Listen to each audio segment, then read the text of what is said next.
শীতকাল মানেই পিঠেপুলি উৎসব, তাই আজ আমি আপনাদের সাথে শেয়ার করব ভাপা পিঠের রেসিপি। চলুন শুরু করা যাক।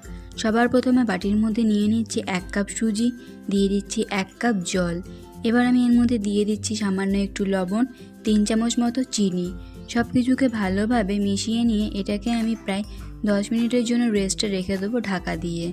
10 মিনিট পর ফিরে এসে এবার আমি এর মধ্যে দিয়ে দেবো সামান্য একটু বেকিং পাউডার। তারপর আমি সব কিছুকে আবারও ভালোভাবে মিশিয়ে নেব। এবার আমি এইদিকে 3টে স্টিলের বাটি নিয়েছি, বাটিগুলোর মধ্যে আমি অল্প তেল ব্রাশ করে দিচ্ছি।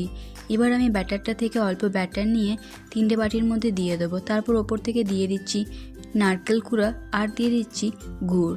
একইভাবে আমি সবগুলো বাটিকে তৈরি করে নেব। তার উপর থেকে দিয়ে দিচ্ছি আরও একটু ব্যাটার।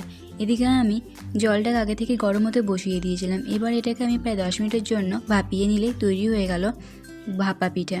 এই রেসিপিটি আপনাদের কেমন লাগলো অবশ্যই কমেন্ট করে জানাবেন।